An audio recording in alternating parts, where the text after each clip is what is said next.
Hello! They biting? Whoa, that's a nice string of bluegill. I should have fished from my boat. My little rower's got a leak. It probably takes 6 months to fill up and sink, but I'm getting a little skittish in my old age. What? No, thanks. I think I'll stay right here on solid ground. That way we both can keep our feet dry. Oh, this is a beautiful little pond. But lately, I think my head's getting leakier than my boat. What's going on? Well, I've become obsessed with the simplest thing. Normally I'm just obsessed with fishing, but do you mind?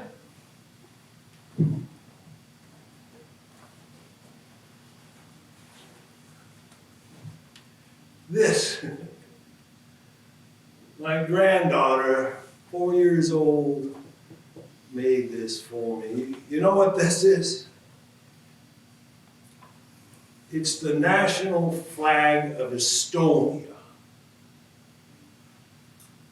Preschool, and they're already studying flags. It's beautiful, but it's so hard and stark. I've been coming to this fishing hole my whole life. And just recently I realized, for most of my life, this is how I see this place. Austere, melancholic, very melancholic.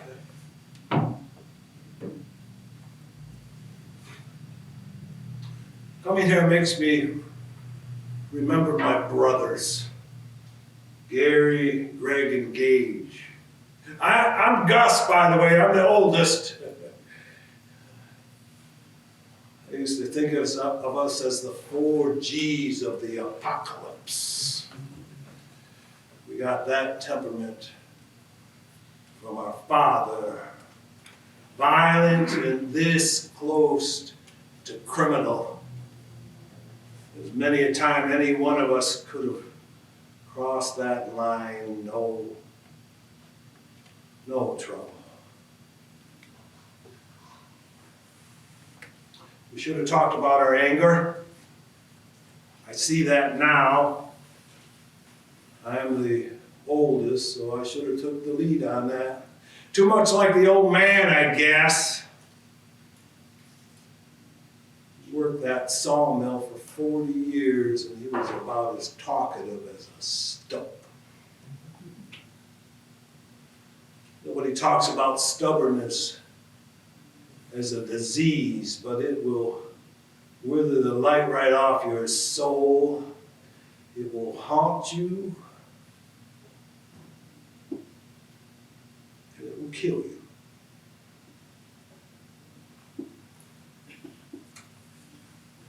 I'm the only one left. Gary, Greg, and Gage have all passed on, but it is as plain as the light of day that they all died of stubbornness.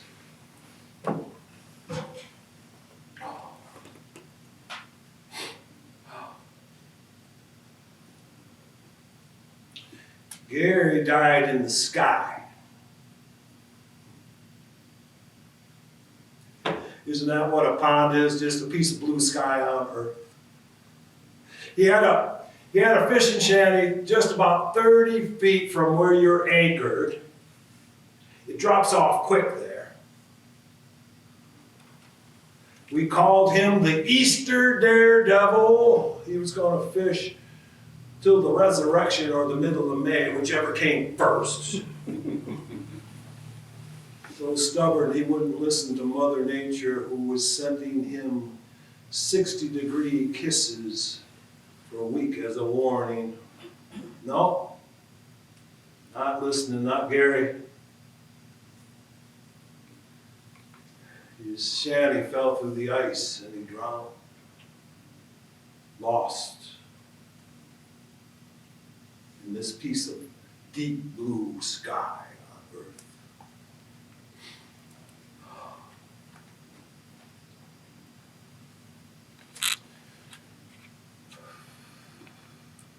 Greg died in the woods alongside the pond. At dusk, it turns into a black swath. I always think I can smell charred wood coming from the darkness. Greg was a foreman for the timber company. And Gregory had a black heart. He would stand in those woods and berate all of his employees. Everyone was lazy but him, see? And when you isolate yourself like that, even your hearing begins to shut down. So when they hollered, "Timber!" he looked up from his clipboard just a split second too late. Well, he was able to step out of the way. But those big trees bounce when they hit the ground, and this one bounced and it pounced. And it landed right on Greg.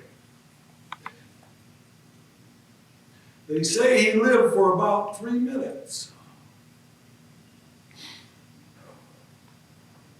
And this is where I let my mind go blank and fade into that black field, so I don't have to think about those 3 minutes.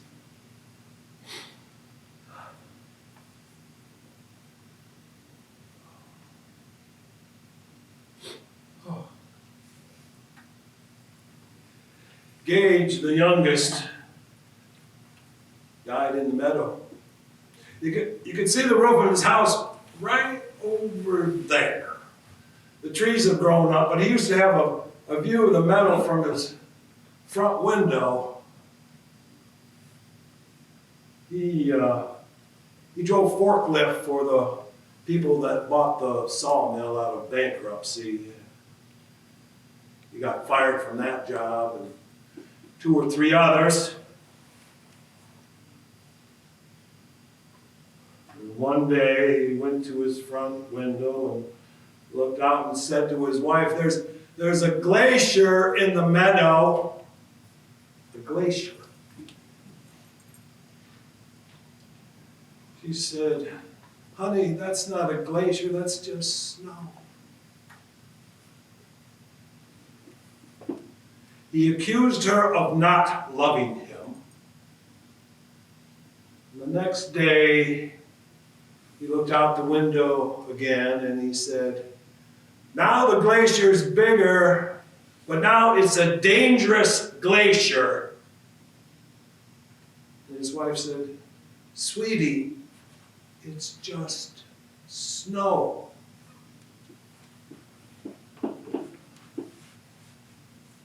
And on the 3rd day, he walked out into the meadow and he hollered and yelled until his wife appeared in the window. And he said, "I'm going to show you just how dangerous this glacier is." And he took a pistol from his belt and he put it to his temple. And he shot himself right there on that white field of snow.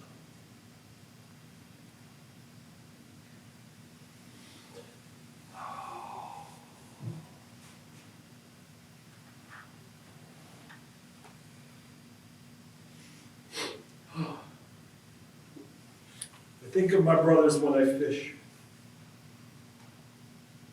and I fight off despair.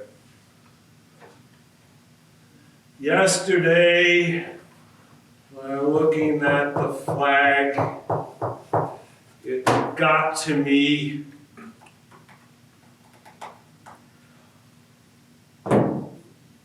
My brothers were so beautiful, but so hard in their souls. And I did nothing to help them. Nothing! I was stern and silent, with no ability to suffer them even the simplest kind or generous word.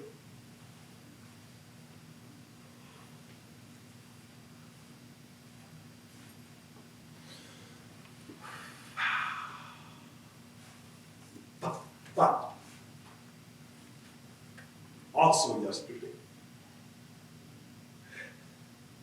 a black-capped chickadee landed in the bough of that little jack pine right there. My favorite bird in the world, a black-capped chickadee. He was doing that quick little head thing, looking all around. It was so funny.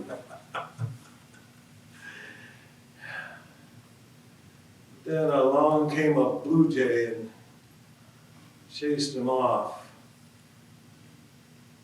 Blue jays are thugs. They're mean and they're bitter and they're just awful. So there he was, sitting in the bough of that tree, the same colors as the flag of Estonia. Just another bird brain trying to hang on. And suddenly I realized this was my chance. I stood up and I took a step towards that bird and I said, I love you. I love all of you. I love all your sweet little heads, those same heads with those awful butch cuts Dad used to give us, with the same bristling swirl of hair on all of our crowns. But right now, for the first time in my life, coming towards me instead of away, swirling, swirling, swirling. I love you, brothers. I love you. I will always, always, always, always love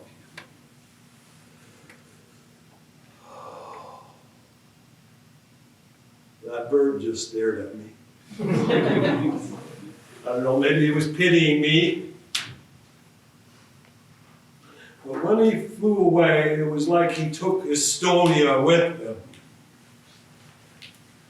And I could see my world as more than hard and melancholic. I could see the pond with its lily pads and its water bugs and the deep blue reflection of the sky.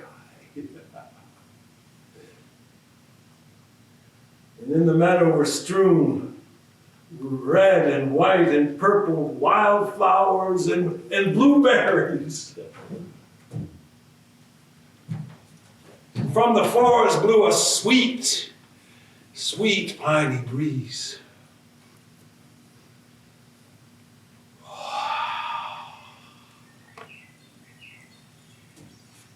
And now I know